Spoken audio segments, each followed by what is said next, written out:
কার্যসূচি অনুযায়ী আমি এখন গৃহায়ন ও গণপূর্ত মন্ত্রণালয় সম্পর্কিত স্থায়ী কমিটির মাননীয় সভাপতি জনাব ABM ফজলে করিম চৌধুরী চট্টগ্রাম 5-এর পক্ষে উক্ত কমিটির মাননীয় সদস্য জনাব এনামুল হক রাজশাহী 4-কে কার্যপ্রণালী বিধি 211 বিধির 1 উপবিধি অনুযায়ী রিয়েল এস্টেট উন্নয়ন ও ব্যবস্থাপনা বিল 2010 সম্পর্কে গৃহায়ন ও গণপূর্ত মন্ত্রণালয় সম্পর্কিত স্থায়ী কমিটির রিপোর্ট উপস্থাপনের জন্য আহ্বান জানাচ্ছি।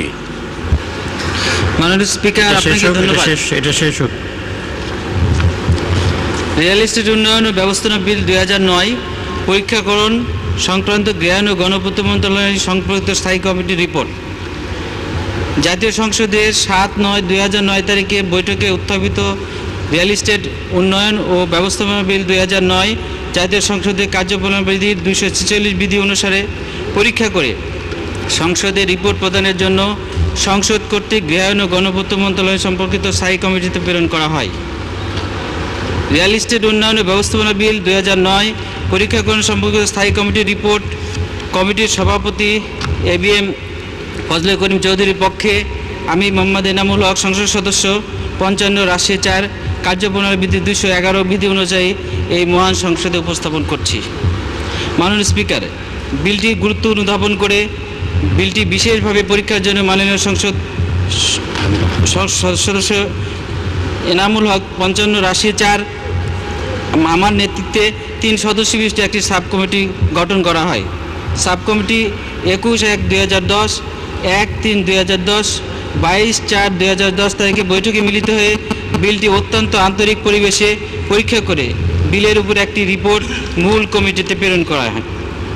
এছাড়াও মূল কমিটি গত 24/12/2009, 8/3/2010, 11/5/2010, 1/6/2010, 6/7/2010, 3/7/2010 তারিখে বৈঠকে মিলিত হয়ে বিলটি পুঙ্খানুপুঙ্খভাবে পরীক্ষা করে।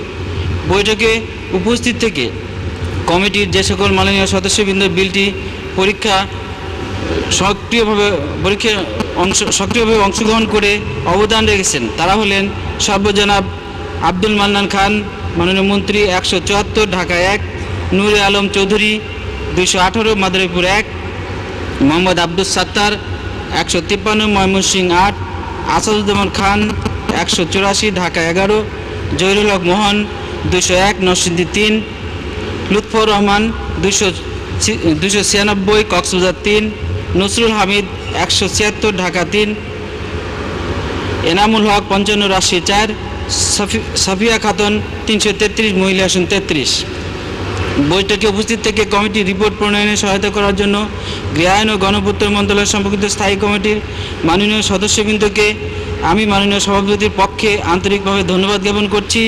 তাছাড়া গৃহায়ন ও গণপূর্ত মন্ত্রণালয়, আইন, বিচার ও সংসদ বিষয়ক মন্ত্রণালয় এবং জাতীয় সংসদ সচিবালয়ের যে সকল কর্মকর্তা কর্মচারী বিলটি পরীক্ষার কাজে কমিটিকে সহায়তা করেছেন তাদেরকেও আমি মাননীয় সভাপতির পক্ষে আন্তরিক ধন্যবাদ জানাচ্ছি। কমিটি অত্যন্ত খোলামেলা ও আন্তরিক পরিবেশে বিলটির বিভিন্ন খুঁটিনাটির দিক পরীক্ষা করে। কমিটি রিয়েল এস্টেট উন্নয়ন ও ব্যবস্থাপনা বিল 2009 কমিটি কর্তৃক সংশোধিত আকারে সংসদে পাশ করার জন্য সর্বসম্মতভাবে সুপারিশ করছে। পক্ষে আমি এনামুল হক সংসদ সদস্য 55 রাজশাহী 4 মাননীয় সভাপতির পক্ষে। মাননীয় স্পিকার, আপনাকে ধন্যবাদ।